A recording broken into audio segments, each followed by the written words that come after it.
tu es une infidèle. Et tu devais en payer le prix. La clé à molette m'a échappé des mains quand j'ai entendu la voix de ma fille à travers la porte de la salle de bain, ivre et tremblante. Je sais que c'est malsain, maman, mais c'est ce qui s'est passé. J'ai figé, accroupi derrière le mur de douche à moitié arraché où j'avais réparé le tuyau cassé pendant 3 heures. L'eau gouttait sur mes épaules nues. Ma serviette était lâchement nouée autour de ma taille. À travers l'espace dans la cloison sèche, je pouvais voir des ombres bouger. 2 silhouettes titubant dans la salle de bain. Kara, ma chérie, tu dois te calmer. La voix de Mera s'articulait difficilement. Ma femme semblait tout aussi ivre que notre fille de 19 ans. Calme-toi. Le rire de Kara se transforma en sanglots. Comment suis-je censé me calmer après ce que j'ai vu? J'ai pressé mon œil plus près de la fissure dans le mur. Elles vacillaient toutes les deux. Mera agrippait le comptoir de l'évier. Kara essuyait ses larmes avec le dos de sa main. L'odeur de vodka bon marché emplissait le petit espace. Chérie, parfois les adultes font des erreurs. Des erreurs? La voix de Kara monta d'un octave. Tu appelles le fait de coucher avec mon petit ami une erreur? Ces mots me frappèrent comme un coup de massue en pleine poitrine. Je devais avoir mal entendu. Il le fallait. Kara, s'il te plaît. Je t'ai vu, maman. Je t'ai vu avec Devon dans cette maison. Dans mon lit. La clé à molette tomba complètement cette fois, claquant contre les tuyaux apparents. Les 2 femmes se turent. Papa, appela Kara doucement. Je me suis efforcé de me ressaisir, attrapant la clé à molette et prétendant que je venais de travailler. Oui, ma puce. Je répare juste ce tuyau. Presque fini. La porte de la salle de bain s'ouvrit légèrement. Le visage de Kara, strié de larmes, apparut. Derrière elle, le reflet de Mera dans le miroir semblait pâle. Coupable. Peux-tu nous accorder une minute? Murmura Kara. J'ai hoché la tête, ramassant mes outils d'une main tremblante. En me faufilant devant elle dans l'embrasure de la porte, j'ai aperçu l'écran du téléphone de Mera s'allumer sur le comptoir. Une notification de message. La photo du contact me glaça le sang. C'était Devon, le petit ami de ma fille depuis 8 mois, le gamin à qui j'avais appris à changer l'huile l'été dernier, celui qui m'appelait monsieur et apportait des fleurs à ma femme pour la fête des mères. L'écran du téléphone s'éteignit avant que je puisse lire le message. J'ai titubé jusqu'au couloir, mon esprit en plein tourbillon. 22 ans de mariage, 22 ans à bâtir cette vie, cette famille, cette confiance. La maison que j'avais achetée avec l'argent de mon entreprise de plomberie. La femme pour qui j'avais travaillé 70 heures par semaine pour subvenir à ses besoins, derrière la porte fermée de la salle de bain. J'ai entendu des sanglots étouffés. Les 2 voix se mêlant maintenant dans une symphonie de culpabilité et de honte. Je me suis assis sur le bord de notre lit, toujours en serviette, fixant la porte de la salle de bain. Mes mains n'arrêtaient pas de trembler. Le tuyau pouvait attendre. Tout pouvait attendre. Car à ce moment-là, j'ai réalisé que ma vie, telle que je la connaissais, était terminée. La question n'était pas de savoir si ma femme m'avait trahi. La question était de savoir ce que j'allais faire à ce sujet. 3 heures du matin. Mera gisait à côté de moi, s'étant finalement assoupie après avoir bafouillé ce qu'elle appelait une explication. Elle avait prétendu que Kara était confuse, ivre, qu'elle imaginait des choses. Ces mots s'en mêlaient alors qu'elle dépeignait notre fille comme une fille instable, propageant des mensonges. Mais les menteurs se justifient toujours trop. J'ai attendu que sa respiration s'approfondisse pour prendre le rythme d'un sommeil profond. Puis j'ai prudemment tendu le bras par-dessus elle jusqu'à la table de chevet où son téléphone chargeait. Je connaissais son code d'accès, la date de notre anniversaire de mariage. Elle ne l'avait pas changé depuis 5 ans. L'écran s'est allumé. 17 messages non lus. La plupart provenaient de sa sœur, de ses amis du club de lecture, de collègues de travail, des choses normales. Mais en faisant défiler l'écran, j'ai trouvé ce que je cherchais. Devon, je n'arrête pas de penser à aujourd'hui. Devon, quand pourrons-nous nous revoir? Devon, ton mari travaille tard demain. Les horodatage me nouèrent l'estomac. Certains envoyés pendant que j'étais sous la douche. D'autres pendant que j'étais sur des chantiers, rampant sous les maisons, réparant les problèmes des autres pendant que mon propre monde pourrissait de l'intérieur. J'ai continué à faire défiler, remontant des semaines. Les messages commençaient assez innocemment. Devon demandant des nouvelles de la fête d'anniversaire surprise de Kara, coordonnant des plans de dîner, mais ils ont changé, sont devenus plus intimes, plus personne. Nels. Mera, tu me fais me sentir jeune à nouveau. Devon, l'âge n'est qu'un chiffre, bébé. Mera, j'étais sur le chantier Morrison jusqu'à 20h. Viens. J'ai tout fait en capture d'écran, envoyant des copies à mon propre téléphone aussi discrètement que possible. Mes mains étaient stables maintenant. Le choc s'estompait, remplacé par quelque chose de plus froid, de plus calculateur. Dans sa galerie de photos, j'ai trouvé ce qui m'a presque brisé. Des photos du week-end dernier, quand j'installais un nouveau chauffe-eau de l'autre côté de la ville. Mera à ce qui ressemblait à une fête, vêtue de vêtements que je n'avais jamais vus auparavant. Des vêtements moulants, coûteux, qu'une mère de 42 ans ne devrait pas porter là où elle était allée. Et derrière elle sur plusieurs clichés, les mains de Devon sur sa taille, son visage près de son cou. Une vidéo floue que je n'ai pas pu me résoudre à regarder. J'étais marié à cette femme depuis plus de 2 décennies. Je lui avais tenu la main aux funérailles de son père. J'étais resté éveillé toute la nuit quand Kara avait eu une pneumonie à 6 ans. Je lui avais construit un putain d'abri de jardin de mes propres mains le printemps dernier et elle couchait avec le petit ami de notre fille. J'ai reposé le téléphone exactement là où je l'avais trouvé et je me suis allongé dans l'obscurité en fixant le plafond. Mon esprit travaillait déjà, planifiait déjà. 22 ans dans le métier de la plomberie vous apprennent la patience. Vous apprenez à remonter les problèmes à leur source. Vous apprenez que les solutions rapides ne tiennent jamais. Ce problème nécessitait une solution permanente. La porte de la chambre a grincé. J'ai fermé les yeux, faisant semblant de dormir alors que des pas s'approchaient. Papa. La voix de Kara, petite et brisée. Tu es réveillé? J'ai ouvert les yeux. Elle se tenait dans l'embrasure de la porte dans un grand sweatshirt universitaire, son visage encore gonflé par les pleurs. Oui, ma chérie. Je n'arrive pas à dormir. Elle a jeté un coup d'œil à sa mère endormie, puis a chuchoté. Tu as vu le téléphone, n'est-ce pas? Je n'ai pas répondu immédiatement. Mais mon silence était une réponse suffisante. Kara s'est approchée, s'asseyant sur le bord du lit. Je suis désolé que tu aies dû découvrir ça comme ça. Depuis combien de temps le sais-tu? 2 mois. Je les ai surpris une fois, mais maman m'a convaincu que j'avais mal interprété ce que j'avais vu. Elle a dit que Devon l'aidait juste à déplacer des meubles dans ma chambre. Elle a ri amèrement. Je voulais la croire. Mais ce soir à la fête, Devon s'est saoulé et a commencé à se vanter auprès de ses amis de sa femme plus âgée. La rage qui m'a traversé était incandescente. Pas seulement contre Mera, mais contre ce gamin peint qui avait transformé ma fille en victime de son jeu malsain. Je vais arranger ça, lui ai-je dit doucement. Elle m'a regardé avec des yeux qui semblaient soudain beaucoup plus vieux que 19 ans. Comment? J'ai tendu le bras et lui ai serré la main. Fais-moi confiance. Mais d'abord, je veux que tu me racontes tout ce que tu sais. Chaque détail. Chaque mensonge qu'ils t'ont raconté. Chaque fois que tu as soupçonné que quelque chose n'allait pas, Kara a hoché la tête, essuyant de nouvelles larmes. Ça va faire mal, papa. La vérité. C'est pire que tu ne le penses. Je commençais à le comprendre, mais j'en avais marre d'être le fou dans ma propre maison. Le lendemain matin, Mera est partie pour sa réunion de club de lecture, ou ce qu'elle prétendait être une réunion de club de lecture. Je l'ai regardée depuis la fenêtre de la cuisine reculer sa Honda hors de l'allée, des lunettes de soleil cachant ce que je supposais être une gueule de bois. Kara était allée chez son amie Emma, ayant besoin d'espace pour digérer tout ça.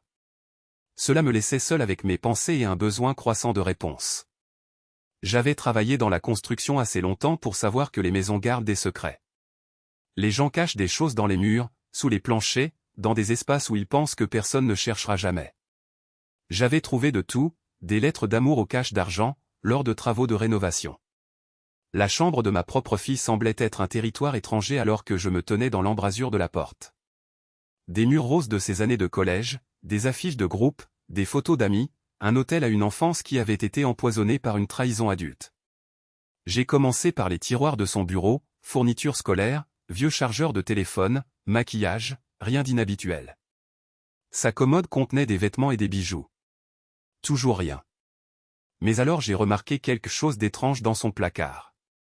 Le mur du fond avait un petit espace où les plaintes ne se rejoignaient pas tout à fait. J'avais installé ces plaintes moi-même 3 ans auparavant, et j'avais fait un meilleur travail que ça. Je me suis agenouillé et j'ai pressé contre le bois. Il a cédé légèrement. Quelqu'un avait retiré la section et l'avait remise imparfaitement.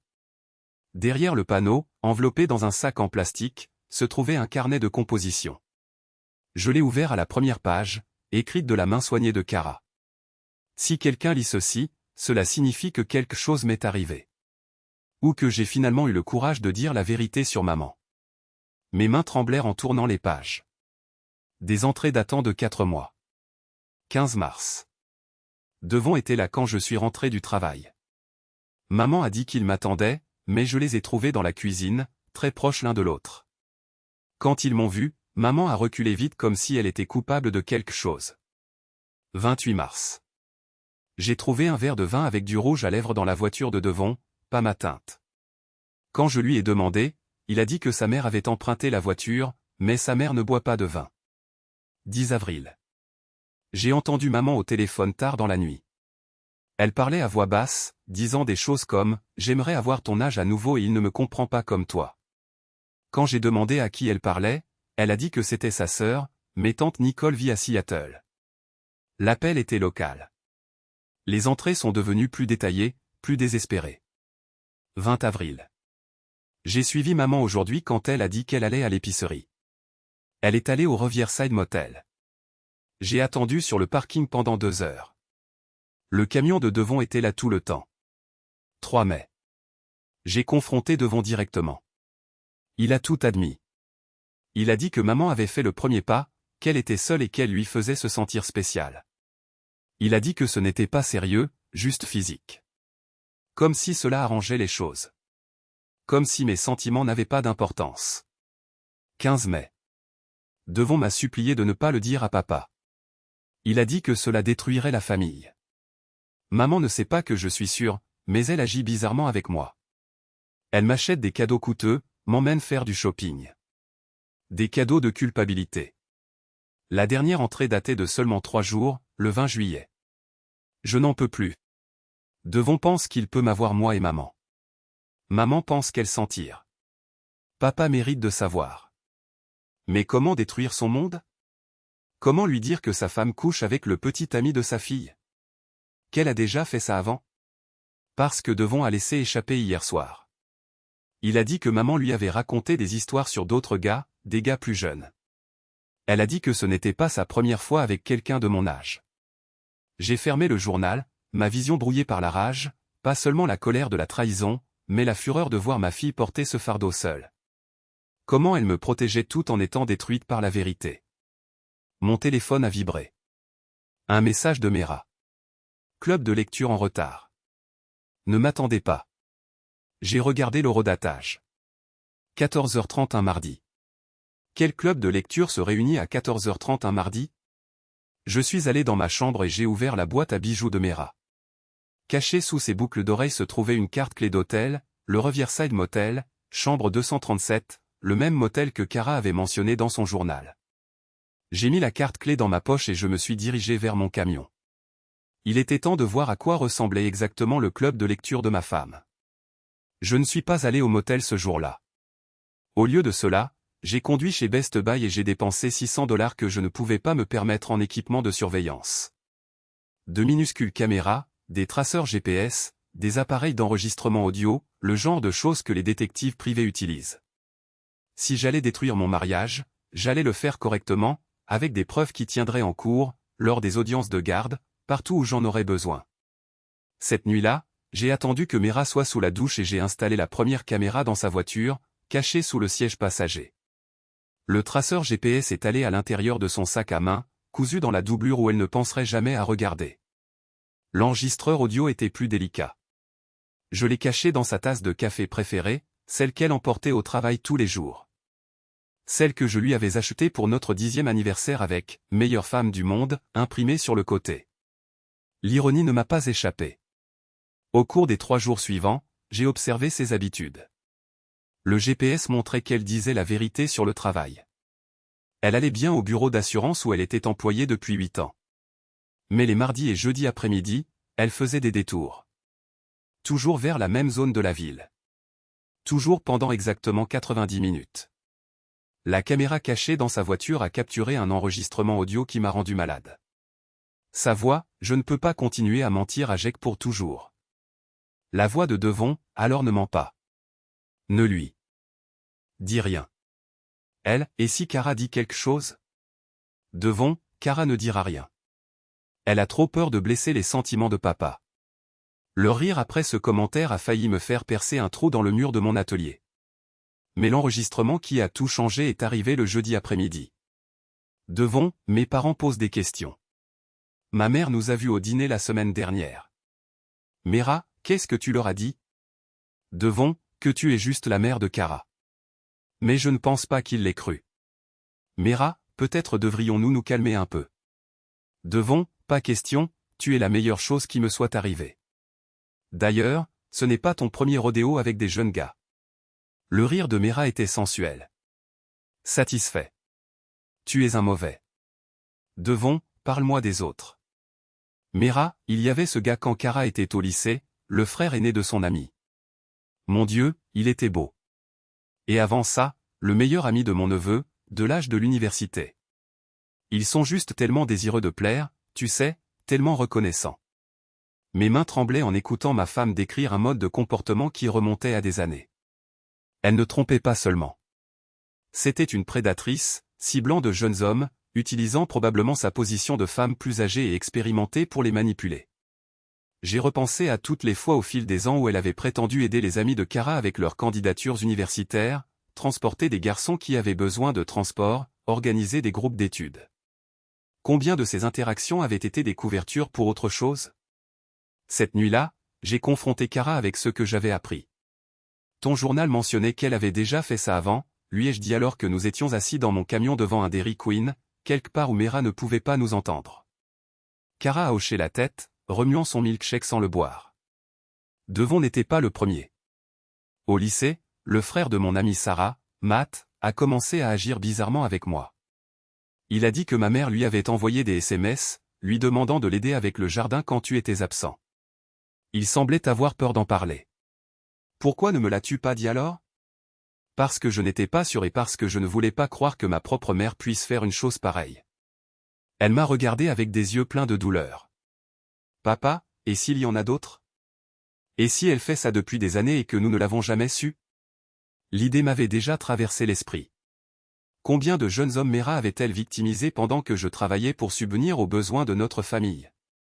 Combien de vies avait-elle endommagées avec son besoin égoïste d'attention et de contrôle? Nous allons le découvrir, ai-je dit à ma fille. Et ensuite, nous allons nous assurer qu'elle ne blesse plus personne. Mais d'abord, j'avais besoin de la prendre sur le fait. J'avais besoin de preuves si accablantes qu'elle ne pourrait pas s'en sortir par des mensonges. J'ai passé ce week-end à préparer d'autres caméras, d'autres appareils d'enregistrement, et autre chose. Un plan qui forcerait Mera et Devon à révéler toute l'étendue de leur trahison. Le lundi matin, j'ai embrassé ma femme et lui ai dit que je travaillerais tard sur un chantier commercial de l'autre côté de la ville, un travail qui me tiendrait occupé jusqu'après minuit. Ce que je ne lui ai pas dit, c'est que j'avais embauché un autre plombier pour gérer ce travail parce que j'allais être occupé par quelque chose d'entièrement différent. J'ai commencé petit. Le mardi, j'ai envoyé un SMS à Devon depuis un téléphone jetable. Je sais ce que tu fais avec Madame Rowan. Nous devons parler. Pas de réponse pendant 3 heures. Puis, qui est-ce? Moi, quelqu'un qui a observé. Rendez-vous à Central Park, entrée sud, 20 heures. Viens seul. J'ai regardé depuis mon camion alors que Devon arrivait, nerveux et regardant autour de lui comme s'il s'attendait à une embuscade. Quand personne ne l'a approché après 30 minutes, il est parti, probablement convaincu que c'était une farce. Mais la graine était plantée. La paranoïa est un outil utile. Le lendemain, j'ai laissé une note dans la voiture de Mera. Votre mari pose des questions. Soyez prudente. Je l'ai regardé la trouver via la caméra cachée. Elle est devenue pâle, appelant immédiatement quelqu'un sur son téléphone. Grâce au traceur GPS, je savais qu'elle s'était rendue directement à l'appartement de Devon au lieu d'aller au travail. Pour le coup du mercredi, j'ai fait preuve de créativité. J'ai créé un faux compte Facebook et j'ai envoyé une demande d'amis à Devon de la part de Jessica Mills, une jolie fille d'âge universitaire avec des photos que j'avais trouvées sur un site de photos de stock. Quand il a accepté, Jessica lui a envoyé des messages flirtant lui demandant s'il était célibataire. La réponse de Devon était révélatrice. C'est compliqué. Je fréquente un peu une femme plus âgée, mais ce n'est pas sérieux. J'ai tout pris en capture d'écran et j'ai envoyé anonymement la conversation à l'adresse email professionnelle de Mera. Le jeudi, ils étaient tous les deux des épaves paranoïaques. Le microphone caché dans la tasse de café de Mera a capté un appel téléphonique frénétique. Mera, quelqu'un sait, Devon. Quelqu'un nous surveille. Devon, peut-être ta fille. Peut-être qu'elle nous monte un coup. Mera, Kara ne ferait pas ça. Elle a trop peur. Devon, alors qui? Ton mari? Long silence. Mera, Jack n'est pas assez malin pour ce genre de choses. Il répare des tuyaux, Devon. Il ne pense pas de manière stratégique. Ce commentaire m'a piqué, mais il a aussi confirmé ce que je soupçonnais. Ma femme m'avait toujours sous-estimé. Elle me voyait comme simple, prévisible, facilement berné. C'était un avantage que je pouvais utiliser. Le vendredi, j'ai intensifié la situation. J'ai glissé des préservatifs dans le sac de Mera là où je savais qu'elle les trouverait, mais pas de la marque qu'elle préférait. Des modèles bon marché, achetés dans une station-service, le genre qu'un jeune sans argent achèterait. Puis j'ai attendu. L'explosion est survenue ce soir-là. À travers le mur de la salle de bain où je travaillais toujours sur ce tuyau, j'ai entendu Mera crier à quelqu'un au téléphone. « Qu'est-ce qui ne va pas chez toi, à laisser ça dans mon sac ?» Mon mari aurait pu les voir. La voix de Devon était défensive, confuse. « Je n'ai rien mis dans ton sac. Je ne sais même pas où tu gardes ton sac. Alors comment sont-ils arrivés là? Peut-être que quelqu'un nous joue un tour à tous les deux. » Cette nuit-là, pour la première fois depuis des semaines, Mera a essayé de me séduire. C'était pathétique, désespéré. Elle portait la même lingerie que j'avais vue sur les photos de son téléphone, celle qu'elle avait prise pour Devon. J'ai joué le jeu, mais quand elle a chuchoté mon nom pendant le sexe, j'ai chuchoté en retour, est-ce que Devon le fait mieux? Elle a figé. Que as-tu dit? J'ai demandé si ça allait. Tu sembles tendu ces derniers temps. Mais je pouvais voir la peur dans ses yeux. La paranoïa fonctionnait. Le samedi matin, pendant qu'elle était à l'épicerie, j'ai appelé les parents de Devon depuis le téléphone jetable, déguisant ma voix. Bonjour monsieur et madame Lee, c'est le détective Morrison du département de police. Nous avons reçu des rapports troublants concernant votre fils, Devon, et une relation inappropriée avec une femme plus âgée. Pouvez-vous venir au poste cet après-midi pour discuter de cette affaire? J'ai raccroché avant qu'il ne puisse répondre. En 1 heure, Devon recevait des appels frénétiques de ses parents. Le traceur GPS m'a montré qu'elle se précipitait de l'épicerie à l'appartement de Devon. Tout se mettait en place. Ils étaient effrayés, paranoïaques, se retournant l'un contre l'autre. Ils ne se fiaient plus à leur propre jugement ni au motif de l'autre. Mais je n'avais pas fini. Le vrai piège était encore à venir. Le dimanche soir, je leur ai envoyé le même message depuis différents téléphones jetables. Demain, 19h. Restaurant Romanoès sur la 5e rue. Venez seul. Il est temps de régler ça. Ni l'un ni l'autre n'a répondu, mais le traceur GPS a montré Mera passer devant le Romanoès 2 fois ce soir-là, essayant probablement de savoir si c'était un coup monté. Ça l'était, mais pas le genre auquel il s'attendait. Parce que demain soir, ils n'allaient pas seulement affronter leur peur. Ils allaient m'affronter. Je n'ai pas attendu qu'ils se présentent au Romanoès. Au lieu de cela, j'ai décidé d'adopter une approche plus directe avec Devon. Le lundi matin, j'ai posté une annonce sur Craigslist dans la section « Un modèle recherché ». Photographe recherche modèle masculin 18 à 25 ans pour séance photo magazine de fitness. Aucune expérience nécessaire. Bon salaire. Demande sérieuse uniquement. J'ai utilisé une fausse adresse email et j'ai attendu. Devon a répondu en moins de 3 heures. Bien sûr qu'il l'a fait. Le gamin était exactement le type. Jeune, arrogant, convaincu de son propre attrait. Sa réponse incluait des photos torse nu et un message arrogant sur son potentiel de mannequin. J'ai arrangé une rencontre avec lui au Pinview Motel en périphérie de la ville, chambre 114. Je lui ai dit que le photographe aurait le matériel en place et les contrats prêts à être signés. Devon est arrivé exactement à l'heure, portant un sac de sport et arborant son plus beau sourire. J'ai regardé depuis mon camion alors qu'il frappait à la porte de la chambre de motel, vérifiant ses cheveux dans le reflet de la fenêtre. Quand il a réalisé que personne ne répondait, il a essayé d'appeler le numéro que je lui avais donné.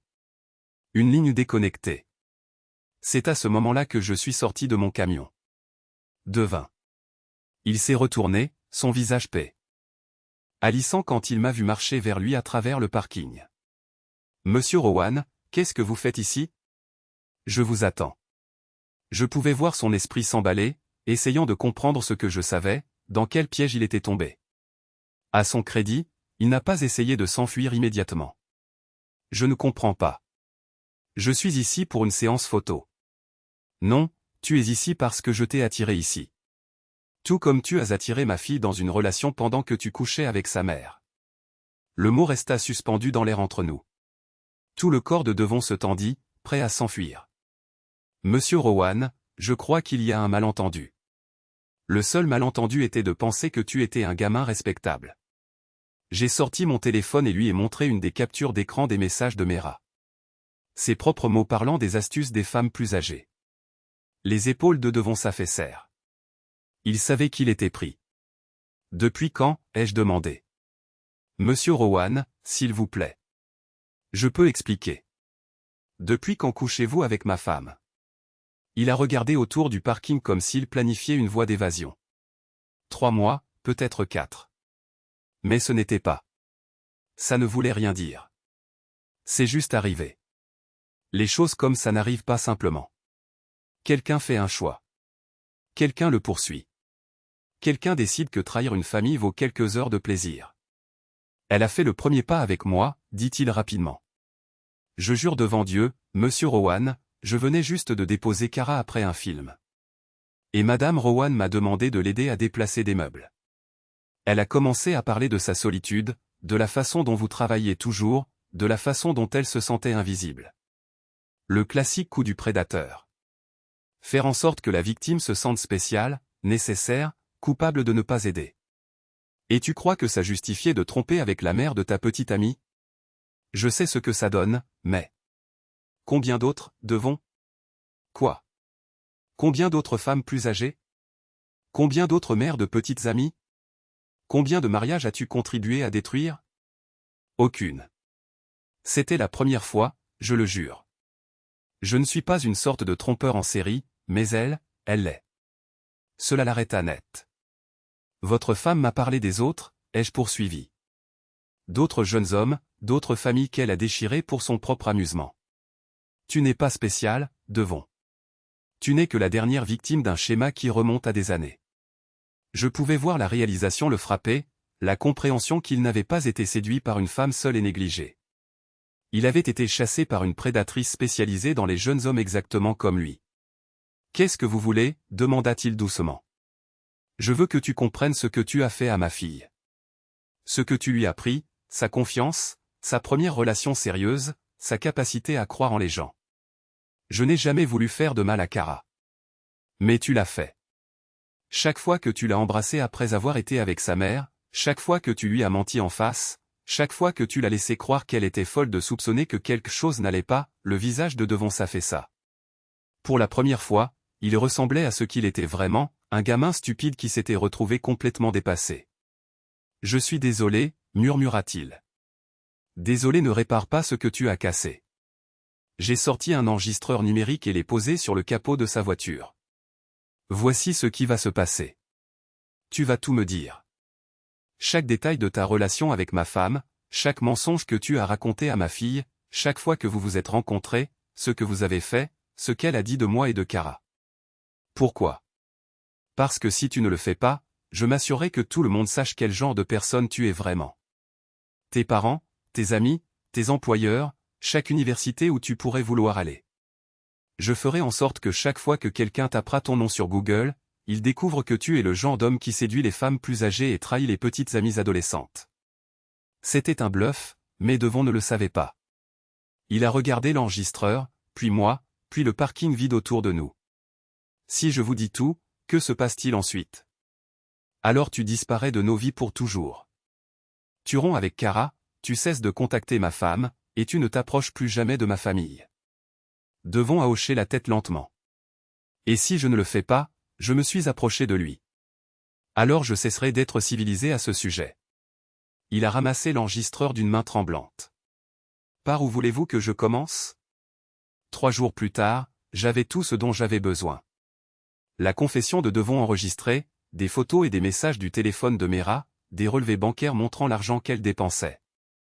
Pour des chambres d'hôtel et des cadeaux pour son jeune amant. Mais je n'étais pas prêt à mettre fin à cela discrètement. Trop de gens avaient été blessés. Trop de mensonges avaient été racontés. Cela devait être public, désordonné, indéniable. Alors, j'ai organisé un dîner. J'ai appelé toutes les personnes concernées et leur ai dit que nous devions avoir une réunion de famille pour aborder certaines préoccupations qui étaient apparues. J'ai invité la sœur de Mera, Nicole, qui était venue de Seattle après que je lui ai dit qu'il y avait une crise avec Mera. J'ai invité les parents de Devon, Victor et Gwen Lee, sous le prétexte que nos enfants avaient des problèmes de couple et que nous devions tous en discuter en adultes. J'ai invité Devon lui-même, en lui disant que nous devions dissiper les malentendus avant que lui et Cara ne puissent avancer. Et j'ai invité Cara, qui savait que quelque chose se préparait, mais ne savait pas exactement quoi. La seule personne à qui je n'ai pas dit la vérité était Mera. Pour autant qu'elle le sache, ce n'était qu'un dîner gênant pour aider notre fille et son petit ami à résoudre certains problèmes. J'ai passé la matinée à cuisiner des lasagnes, du pain à l'ail, de la salade. Mera a continué à proposer son aide, mais j'ai insisté pour tout gérer moi-même. Elle semblait nerveuse, se demandant probablement si c'était une sorte de piège, mais elle n'avait pas d'autre choix que de jouer le jeu. À exactement 18 heures, les invités ont commencé à arriver. Nicole est arrivée la première, l'air préoccupé et confus. Elle a serré Mera dans ses bras et a demandé doucement ce qui se passait. Mera lui a raconté la même histoire qu'elle me racontait, juste un drame relationnel d'adolescent qui avait pris des proportions démesurées. Victor et Gwen Lee sont arrivés ensuite, l'air de préférer être n'importe où ailleurs. Victor était un comptable à succès, et Gwen travaillait dans l'immobilier. C'était le genre de personne qui croyait que leur fils ne pouvait rien faire de mal, et que tout problème était probablement la faute de quelqu'un d'autre. Devon est arrivé le dernier, l'air de marcher vers sa propre exécution. Il avait à peine dormi depuis notre conversation au motel, et ça se voyait, des cernes sous les yeux, des tics nerveux, vérifiant constamment son téléphone. Cara avait été silencieuse toute la journée, restant dans sa chambre jusqu'à l'heure du dîner. Quand elle est descendue, elle avait l'air de s'apprêter à affronter un peloton d'exécution. Nous nous sommes tous assis autour de la table de la salle à manger, la même table où nous avions célébré la remise des diplômes de Cara, les promotions de Mera, d'innombrables fêtes de famille. La table que j'avais construite de mes propres mains pendant notre 2e année de mariage. J'ai levé mon verre de vin et j'ai regardé tout le monde. Merci à tous d'être venus. Je sais que c'est inhabituel, mais j'ai pensé qu'il était important que tout le monde entende ce que j'ai à dire en même temps afin qu'il n'y ait pas de malentendu plus tard. Mera m'a jeté un regard d'avertissement. Elle sentait que quelque chose n'allait pas, mais elle ne parvenait pas à comprendre quoi. « Jake, dit-elle prudemment, peut-être devrions-nous en discuter en privé d'abord. » Non, cela affecte tout le monde ici, donc tout le monde mérite de l'entendre. J'ai tendu la main sous ma chaise et j'ai sorti un ordinateur portable. J'ai mené des enquêtes dernièrement. Des recherches sur les problèmes que notre famille a rencontrés. Devon est devenu complètement pâle. Cara fixait son assiette. Nicole semblait confuse. Victor, Gwen, je suis curieux. Qu'est-ce que Devon vous a dit sur sa relation avec ma fille? Victor s'éclaircit la gorge. Qu'ils tiennent beaucoup l'un à l'autre, qu'il est sérieux quant à son avenir. Intéressant, parce que ce n'est pas ce qu'il a dit à d'autres personnes. J'ai ouvert l'ordinateur portable et je l'ai tourné pour que tout le monde puisse voir l'écran. La première image était une capture d'écran de la conversation Facebook de Devon avec Jessica Mills, où il décrivait sa relation avec Cara comme n'étant pas sérieuse. Devon, voudrais-tu expliquer à tes parents pourquoi tu as dit à une inconnue sur Internet que ta petite amie n'a pas d'importance pour toi? La bouche de Devon s'ouvrit et se ferma comme un poisson cherchant de l'air. Gwen semblait confuse. Devon, de quoi s'agit-il? J'ai cliqué sur l'image suivante. Des messages textes entre Devon et ses amis se vantant de sa femme plus âgée et de la façon dont elle lui apprenait des choses que sa petite amie d'enfant ne pourrait jamais. La pièce devint silencieuse. Jake. La voix de Mera était vive d'avertissement. Je ne sais pas ce que tu penses prouver. Je prouve que le petit ami de notre fille lui a menti. Et je prouve que quelqu'un d'autre dans cette pièce l'a aidé à le faire. J'ai cliqué à nouveau. La photo qui avait tout déclenché. Mera est devant à cette fête. Ses mains sur sa taille. Son visage tourné vers le sien avec une expression qui ne laissait aucun doute sur ce qui se passait entre eux. Nicole halta. Mera, c'est toi. Gwen Lee avait l'air d'être sur le point de s'évanouir. Devon, quelle est cette femme avec qui tu es? Devon ne pouvait pas parler. Il fixait l'écran de l'ordinateur portable comme s'il montrait son arrêt de mort. Cette femme, ai-je dit clairement, est ma femme. La mère du petit ami de Devon, la femme avec qui il a eu une liaison ces 4 derniers mois. L'explosion fut immédiate et dévastatrice. Nicole commença à crier sur Mera d'une voix que je n'avais jamais entendue auparavant. Gwen Lee cria à Devon, exigeant de savoir si c'était vrai. Victor resta assis dans un silence stupéfait, l'air d'avoir une crise cardiaque. Kara leva finalement les yeux de son assiette, les larmes coulant sur son visage, et dit doucement, « Je t'avais dit que ça arriverait, maman. Je t'avais dit que quelqu'un finirait par le savoir. » Mera se tourna vers elle. « Tu savais ça et tu ne m'as pas dit que quelqu'un nous surveillait ?» Elle savait parce qu'elle vous a surpris, dis-je, ma voix coupant le chaos. Ma fille de 19 ans porte le fardeau de votre trahison depuis des mois, essayant de comprendre comment me protéger de la vérité. J'ai cliqué sur l'image suivante, des extraits du journal de Kara, les entrées où elle documentait ses soupçons et sa douleur. Pendant que vous étiez occupé à batifoler avec un garçon à peine plus âgé que notre fille, elle avait des crises de panique à l'idée de détruire le monde de son père en lui disant quel genre de femme il avait épousé. Mera se leva brusquement, sa chaise tombant en arrière. Je n'ai pas à écouter ça. Si, tu as à écouter. Parce que je n'ai pas fini. J'ai cliqué à nouveau. L'enregistrement audio de la confession de Devon au motel commença à jouer par les haut-parleurs de l'ordinateur portable. La voix de Devon, tremblante mais claire. Cela a commencé il y a environ 4 mois. Madame Rowan m'a demandé de l'aider à déplacer des meubles quand Monsieur Rowan était au travail. Elle a commencé à parler de sa solitude, de la façon dont elle se sentait ignorée. Elle a dit que je la faisais se sentir jeune à nouveau, comme si elle était séduisante. Gwen Lee fit un bruit comme un animal blessé. Oh mon Dieu! Oh mon Dieu! Devon, comment as-tu pu? L'enregistrement continua. Elle m'a parlé d'autres gars, d'autres jeunes hommes avec qui elle avait été au fil des ans. Elle a dit que j'étais spécial, mais que ce n'était pas sa première fois avec quelqu'un de mon âge. Nicole se tourna pour fixer sa sœur avec une expression de pur dégoût. D'autres gars, Mera, combien de fois as-tu fait ça? Mais je n'avais pas fini. J'ai cliqué sur l'image finale. Des relevés bancaires montrant des retraits pour des chambres d'hôtel, des dîners au restaurant, des cadeaux, tous payés avec de l'argent de notre compte joint. De l'argent que j'avais gagné en réparant les problèmes des autres pendant que ma femme créait les siens. Voici à quoi ressemble la trahison en dollars et en cents. J'ai dit, 3000 $ en 4 mois. De l'argent qui aurait dû aller au fonds universitaire de Kara, à notre hypothèque, à notre avenir. Au lieu de cela, il a payé des chambres de motel et des dîners coûteux pour ma femme et le petit ami de notre fille. Victor Lee retrouva enfin sa voix. Devon, fais tes valises. Tu déménages ce soir. Papa, s'il te plaît. Ce soir. Le visage de Victor était violet de rage. Je ne veux pas te voir. Je ne veux plus te parler. Et si tu contactes encore cette famille, j'appellerai moi-même la police. Gwen pleurait maintenant, regardant alternativement Devon et Mera comme si elle ne pouvait pas comprendre ce qu'elle voyait. Quel âge as-tu? Demanda-t-elle à Mera. Ce n'est pas pertinent. Quel âge as-tu? 42 ans, murmura Mera. 42 ans, à séduire mon fils de 20 ans. Tu es une prédatrice. Tu es une prédatrice malade et tordue. Nicole se leva lentement, son visage pâle.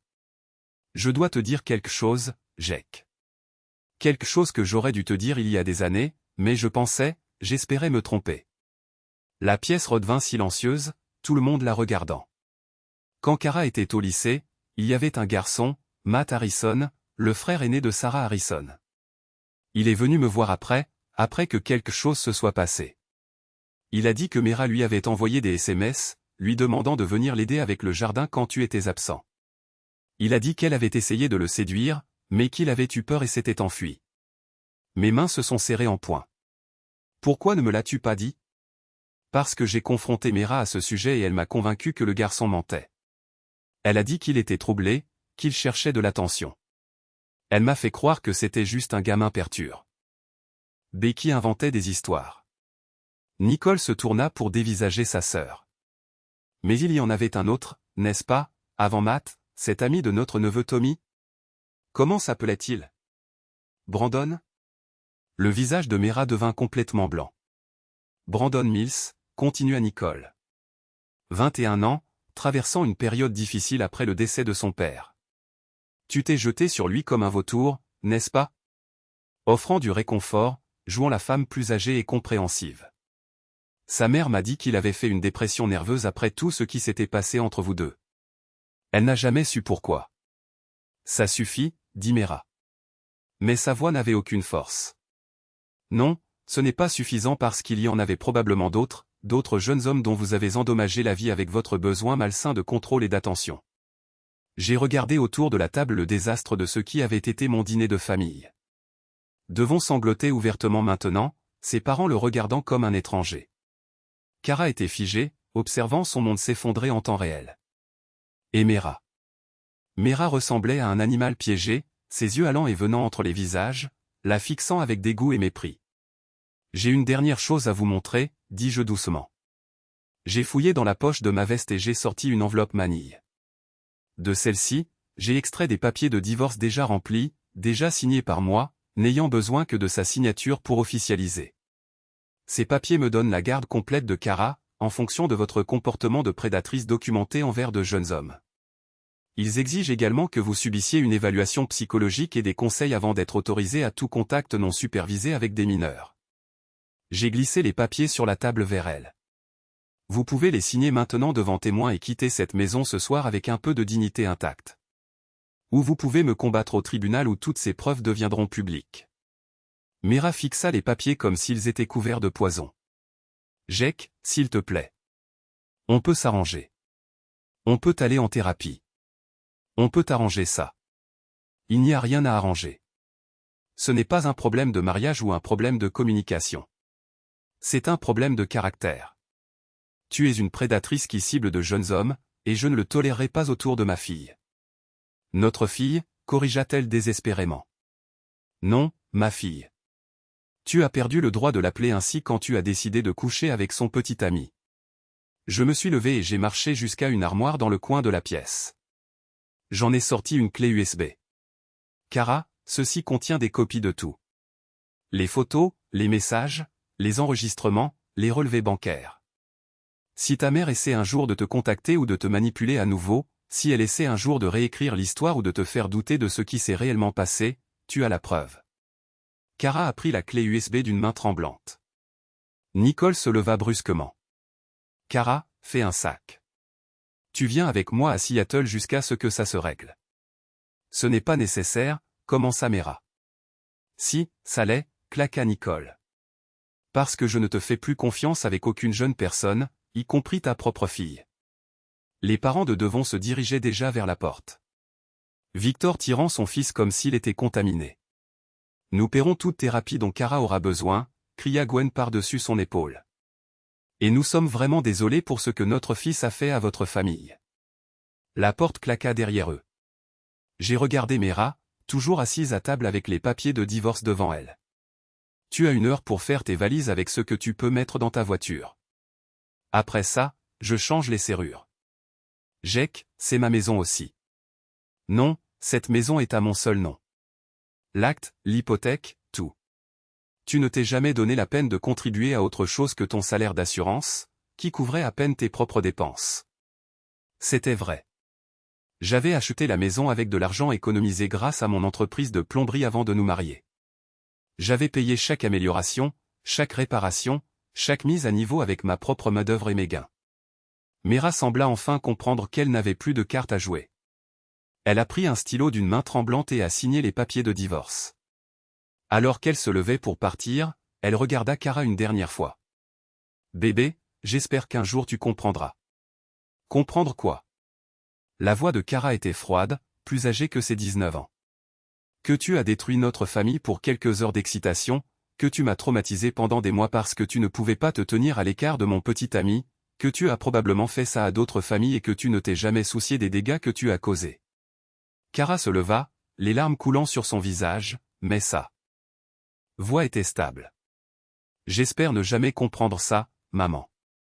Parce que comprendre ça signifierait devenir quelqu'un comme toi.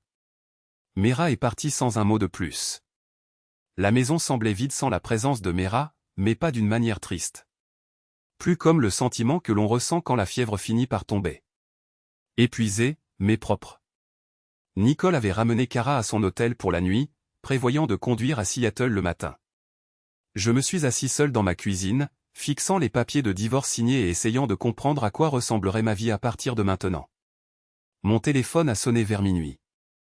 Le détective Ray Morrison, un vrai détective, pas le faux que j'avais prétendu être en appelant les parents de Devon. Jake, c'est Ray Morrison, département de police. Je déteste vous déranger si tard, mais j'ai reçu un appel de Victor Lee concernant une sorte de situation impliquant votre famille. Mon estomac se serra. Le père de Devon avait-il décidé de porter plainte contre moi pour la confrontation au motel? Quel genre de situation? Il a dit quelque chose à propos de son fils impliqué avec votre femme et qu'il pourrait y avoir d'autres victimes. Il veut déposer une plainte, mais il ne sait pas quel genre de plainte déposer. Je me suis frotté le front. C'est compliqué, Ray. La plupart des situations familiales le sont. Écoutez, je sais que vous traversez quelque chose, mais s'il y a un comportement qui pourrait constituer une activité criminelle, nous devons enquêter. Une activité criminelle. Une femme adulte séduisant plusieurs jeunes hommes, utilisant potentiellement de l'alcool ou d'autres moyens pour altérer leur jugement, s'engageant potentiellement dans une relation illégale avec un mineur si l'un d'entre eux avait moins de 18 ans. Jake, ça pourrait être grave. Je n'avais pas pensé aux implications légales. J'avais été tellement concentré sur la protection de ma famille et ma vengeance que je n'avais pas envisagé si Mera avait réellement enfreint des lois. De quoi avez-vous besoin de moi? Venez demain matin. Apportez toutes les preuves que vous avez. Et Jake, s'il y a vraiment d'autres victimes, elles méritent aussi justice. Après avoir raccroché, je n'ai pas pu dormir. Je n'arrêtais pas de penser à ce que Nicole avait dit à propos de Matt Harrison et Brandon Mills, à l'aveu des involtes de Mera à Devon qu'elle avait déjà fait ça avant. Combien de jeunes hommes avait-elle ciblé au fil des ans? Combien de familles avaient été endommagées par son comportement de prédatrice? Le lendemain matin, j'ai conduit jusqu'au poste de police avec une boîte pleine de preuves. Photos, enregistrements, relevés bancaires, entrées du journal de Kara. Le détective Morrison a tout examiné avec une préoccupation croissante. C'est clairement un schéma, dit-il après avoir examiné les documents. Et certains de ces messages textes pourraient constituer des maltraitements ou du harcèlement. L'abus financier est clair. Elle utilisait vos comptes joints pour financer ses liaisons à votre insu et sans votre consentement. Qu'en est-il des autres victimes mentionnées par Nicole? Nous devrons les retrouver et voir si elles sont prêtes à parler. Mais Jake, je dois vous demander, comment avez-vous obtenu certaines de ces preuves? Ces enregistrements, les photos de son téléphone. Je m'attendais à cette question. J'ai installé du matériel de surveillance dans ma propre maison et ma voiture. Tout a été enregistré sur ma propriété ou avec mon équipement.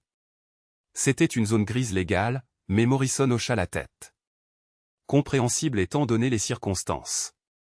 Qu'en est-il de la confession du jeune Lee? Il l'a donnée volontairement. Je peux vous fournir l'enregistrement complet. Morrison a pris quelques notes. Je devrais parler à votre fille et à Nicole de ce qu'elle sait concernant les victimes précédentes. Cette enquête pourrait prendre des mois. Que arrive-t-il à Mera en attendant? Si nous trouvons des preuves de comportement criminel, nous porterons des accusations.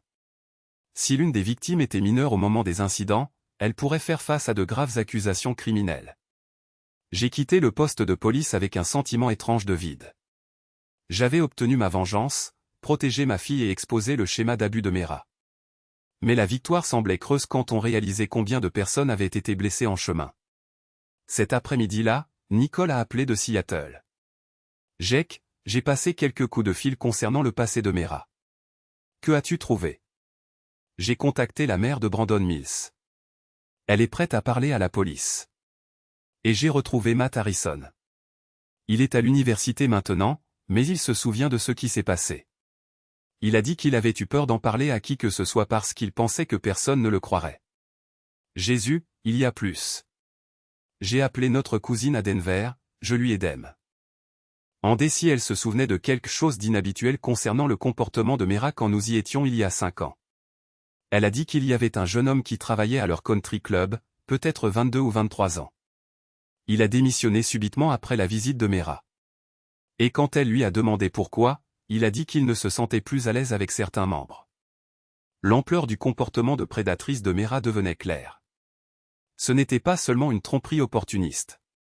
C'était un schéma délibéré de recherche et de ciblage de jeunes hommes vulnérables. Combien, Nicole? Combien de vies a-t-elle endommagées? Je ne sais pas, mais je pense que nous allons le découvrir. Ce soir-là, j'ai reçu un appel de Victor Lee. Monsieur Rowan, je voulais encore vous présenter mes excuses pour le comportement de mon fils, et je voulais que vous sachiez que nous l'avons convaincu de parler à la police. Il va leur raconter tout ce qu'il sait sur les activités de votre femme. Comment va-t-il? Pas bien. Il réalise enfin qu'il n'a pas été séduit par une femme au foyer seule. Il a été ciblé par une prédatrice. La thérapeute que nous avons trouvée dit que ce genre de manipulation peut causer des dommages psychologiques à long terme.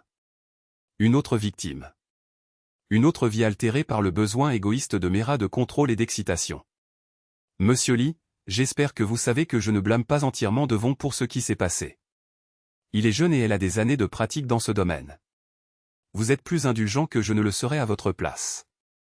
Après avoir raccroché, je me suis assis dans ma maison vide et j'ai essayé de digérer tout ce qui s'était passé.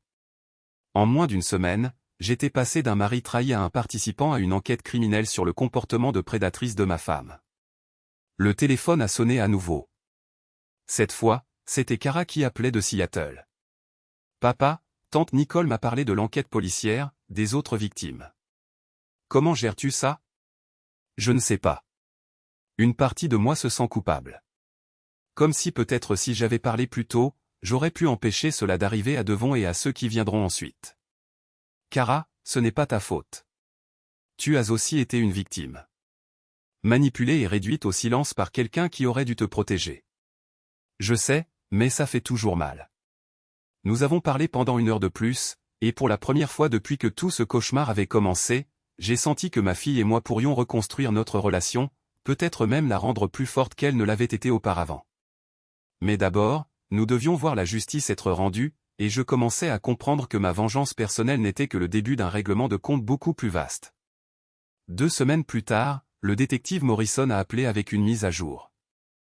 Nous avons identifié 4 victimes supplémentaires au cours des 8 dernières années. Tous de jeunes hommes entre 19 et 23 ans, tous approchés par votre femme dans des circonstances similaires. Elle s'est positionnée comme une femme plus âgée serviable, puis a progressivement évolué vers un contact sexuel. Porte-t-il plainte? 3 d'entre eux le font. Le 4e a déménagé hors de l'État et ne veut pas s'impliquer, mais il a confirmé le schéma de comportement. Quelles sont les accusations? Agression sexuelle, harcèlement, fraude financière et contribution à la délinquance de mineurs. 2 des victimes avaient 19 ans à l'époque, ce qui est légal mais toujours problématique étant donné la dynamique de pouvoir. Mais une victime, le jeune Harrison, avait 17 ans lorsque le contact initial a eu lieu, même si le contact sexuel n'a eu lieu qu'après ses 18 ans. J'ai eu la nausée. 17 ans. Elle l'avait préparé pendant des mois, lui envoyant des messages inappropriés, lui achetant des cadeaux, l'isolant de sa famille. Un comportement de prédateur classique. Où est Mera maintenant? C'est le problème. Elle a disparu. L'adresse qu'elle a donnée en quittant votre maison était fausse. Ses comptes bancaires ont été vidés.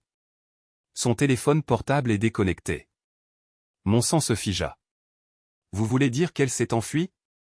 Nous le pensons. Nous avons émis un mandat d'arrêt à son encontre, mais elle a eu 2 semaines d'avance. Elle pourrait être n'importe où maintenant. J'ai raccroché, frustré et en colère. Après tout ce que j'avais fait pour la démasquer, après toutes les preuves que j'avais rassemblées, Mera avait réussi à échapper à la justice en disparaissant simplement. Cette nuit-là, je n'ai pas pu dormir. Je n'arrêtais pas de penser à elle, quelque part, ciblant peut-être de nouvelles victimes, ruinant de nouvelles familles. L'idée que ma vengeance était incomplète me rongeait. Vers 3 heures du matin, j'ai reçu un SMS d'un numéro inconnu. Tu as détruit ma vie pour rien. J'espère que tu es heureux. Mera. Elle avait trouvé un moyen de me contacter malgré l'ordonnance d'éloignement. J'ai fait une capture d'écran du message et l'ai transmise au détective Morrison, puis j'ai bloqué le numéro. Mais 10 minutes plus tard, un autre SMS est arrivé d'un numéro différent. Kara ne te pardonnera jamais ce que tu as fait à notre famille. Puis un autre, tu vas le regretter. Et un autre, je sais où tu habites. J'ai appelé Morrison immédiatement, même si c'était au milieu de la nuit. Elle me menace, ai-je dit quand il a répondu.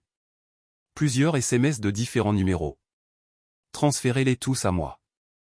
Et Jack, soyez prudent. Nous en avons appris davantage sur son passé depuis qu'elle s'est enfuie. Elle a l'habitude d'escalader quand elle se sent acculée. Quel genre d'habitude? Des ordonnances restrictives issues de relations antérieures, un comportement de maltraitance et de harcèlement quand les choses ne se passent pas comme elle veut. Ce n'est pas seulement une prédatrice. Elle est potentiellement dangereuse. J'ai passé les 3 jours suivants à regarder par-dessus mon épaule, à vérifier les serrures, à varier mes routines. Les SMS continuaient d'arriver, parfois menaçants, parfois suppliants, parfois essayant de me manipuler avec de fausses affirmations selon lesquelles Kara voulait se réconcilier. Le vendredi soir, je travaillais tard dans mon atelier derrière la maison lorsque j'ai entendu une portière de voiture claquer dans mon allée. J'ai regardé par la fenêtre et j'ai vu une silhouette marcher vers ma porte d'entrée. C'était Mera. Elle avait l'air terrible. Des cheveux non lavés, des vêtements froissés, l'apparence hagarde de quelqu'un qui avait vécu à la dure. Mais il y avait autre chose dans sa posture, quelque chose de désespéré et de dangereux. J'ai attrapé mon téléphone et j'ai appelé le 911, puis j'ai regardé par la fenêtre alors qu'elle commençait à frapper à ma porte d'entrée. « Jack » cria-t-elle. « Je sais que tu es là. Nous devons parler. » Les coups devinrent plus forts, plus frénétiques. Puis j'ai entendu du verre se briser. Elle avait brisé l'une des fenêtres à côté de la porte. J'ai attrapé une clé à molette dans ma boîte à outils et je me suis dirigé vers la maison. À travers la fenêtre de l'atelier, je pouvais la voir grimper à travers la fenêtre brisée, se coupant sur le verre, mais sans s'en soucier. L'opératrice du 911 posait des questions, mais je pouvais à peine me concentrer pour y répondre. Mera était maintenant à l'intérieur de ma maison, criant mon nom, jetant des objets. J'ai entendu ses pas sur les escaliers, vérifiant les chambres. Puis elle était de retour en bas, se dirigeant vers la cuisine, vers la porte arrière qui menait à mon atelier. La porte s'ouvrit en grand, et elle se tenait là, les yeux écarquillés et saignant des coupures sur les bras. « Tu as tout ruiné » dit-elle, sa voix étrangement calme malgré son apparence. 22 ans de mariage, et tu as tout jeté pour une petite erreur. Une petite erreur. J'ai gardé la clé à molette prête, restant entre elle et la sortie. Mera, tu es une prédatrice. Tu cibles de jeunes hommes depuis des années. Ils le voulaient, claqua-t-elle. Tous. Ils sont venus à moi, Jack. Ils avaient besoin de ce que je pouvais leur donner. C'étaient des enfants, des adolescents. Tu les as manipulés. Je leur ai donné confiance. Je leur ai appris des choses que leurs petites amies ne pourraient jamais. Je les ai fait se sentir spéciaux. L'illusion dans sa voix était glaçante. Elle croyait sincèrement qu'elle avait aidé ces jeunes hommes plutôt que de les victimiser. Qu'en est-il de Kara? Qu'en est-il des sentiments de notre fille? Kara comprendra quand elle sera plus âgée. Quand elle réalisera que le mariage n'est pas un conte de fées, que les gens ont des besoins. Kara ne te pardonnera jamais. Elle est en thérapie à cause de ce que tu as fait. Elle ne peut faire confiance à personne parce que sa propre mère l'a trahi. Quelque chose a changé dans l'expression de Mera. La façade calme s'est fissurée, révélant une fureur brute en dessous. Tout ça, c'est de ta faute, siffla-t-elle. Si tu avais été un meilleur mari, si tu m'avais prêté attention, si tu m'avais fait me sentir désiré au lieu de me prendre pour acquise. J'ai travaillé 60 heures par semaine pour subvenir aux besoins de cette famille. J'ai construit cette maison de mes propres mains. Je t'ai donné tout ce que j'avais. Tu m'as tout donné sauf ce dont j'avais besoin. La passion, l'excitation, le sentiment d'être vraiment désiré. Alors tu as décidé de trouver ça avec le petit ami de notre fille. Elle m'a alors sauté dessus, les ongles visant mon visage. J'ai attrapé ses poignets et les repoussé, mais elle était plus forte que je ne l'avais prévu, alimentée par le désespoir et la rage. Nous avons lutté un instant avant que je ne parvienne à la plaquer contre l'établi. Elle respirait fort, me fixe. ANT avec une haine pure. Tu penses que tu as gagné, Alta TL. Tu penses que détruire ma vie fait de toi le héros de cette histoire? Je pense que protéger ma fille fait de moi son père. Kara va découvrir quel genre d'homme tu es vraiment. Froid, calculateur, cruel. Elle va réaliser que tu n'as pas fait ça pour la protéger. Tu l'as fait par vengeance. Peut-être. Mais elle réalisera aussi que je ferai n'importe quoi pour la garder en sécurité, même de sa propre mère. Les sirènes se rapprochaient.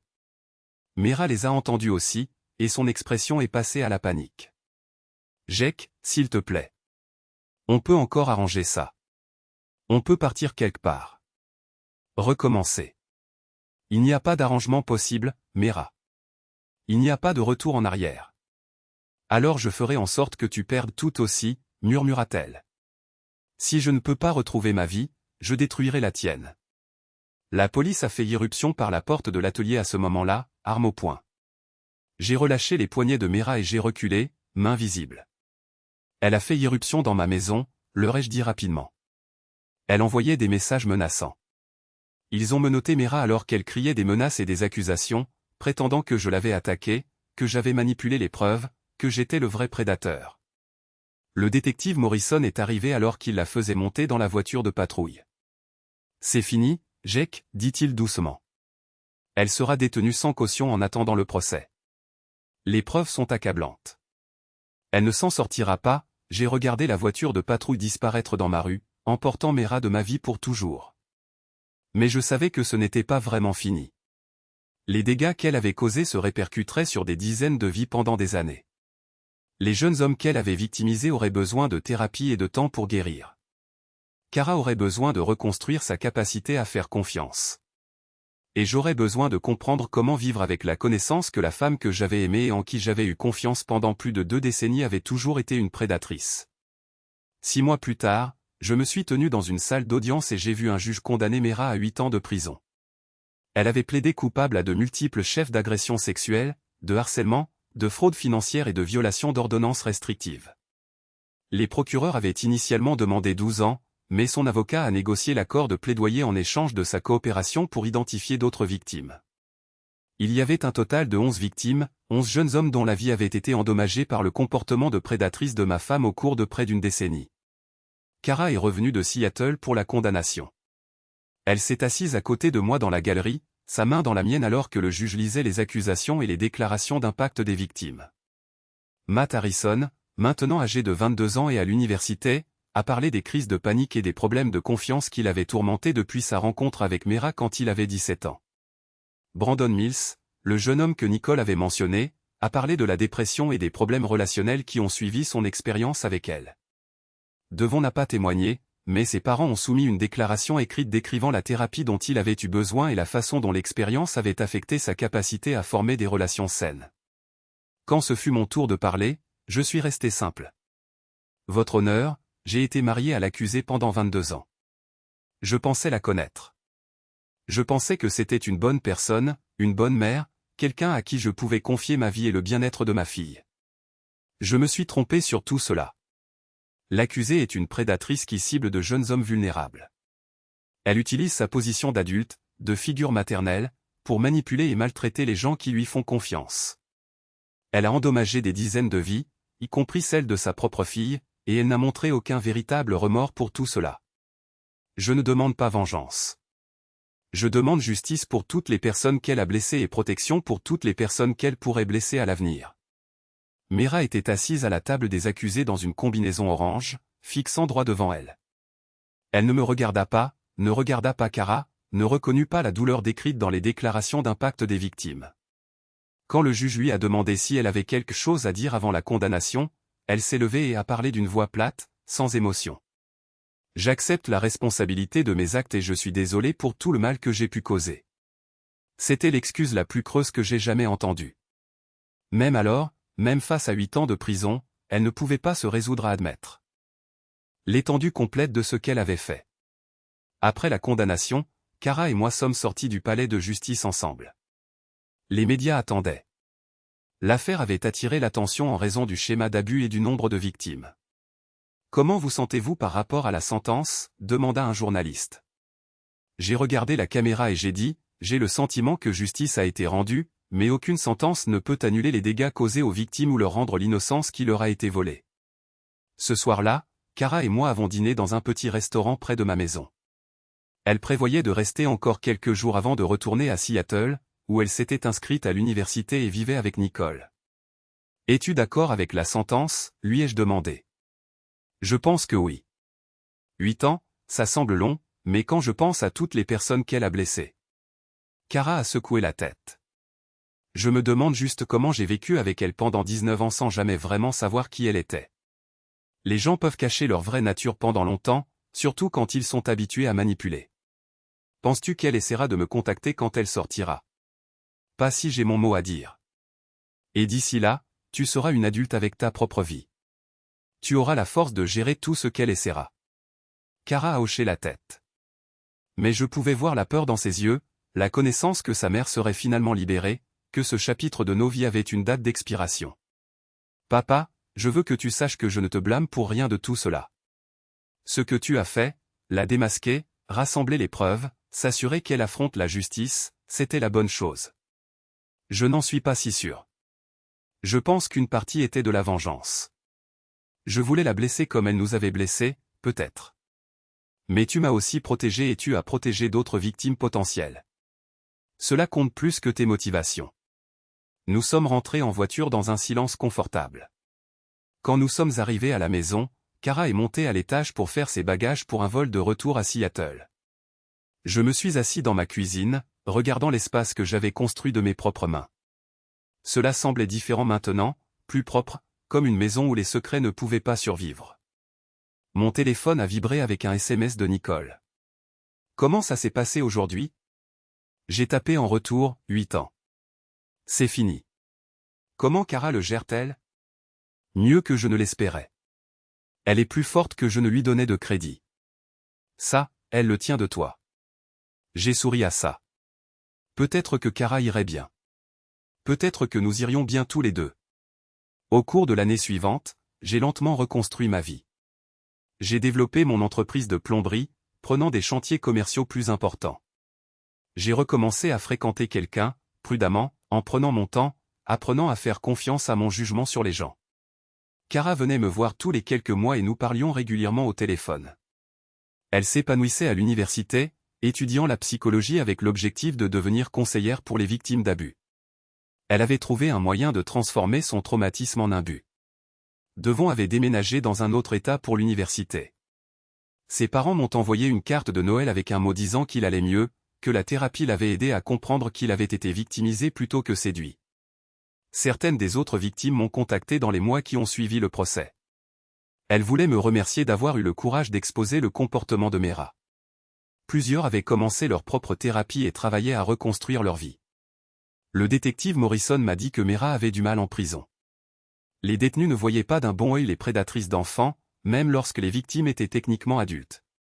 Elle avait été placée en protection après avoir été agressée par d'autres prisonniers. Je n'ai ressenti aucune satisfaction à cette nouvelle.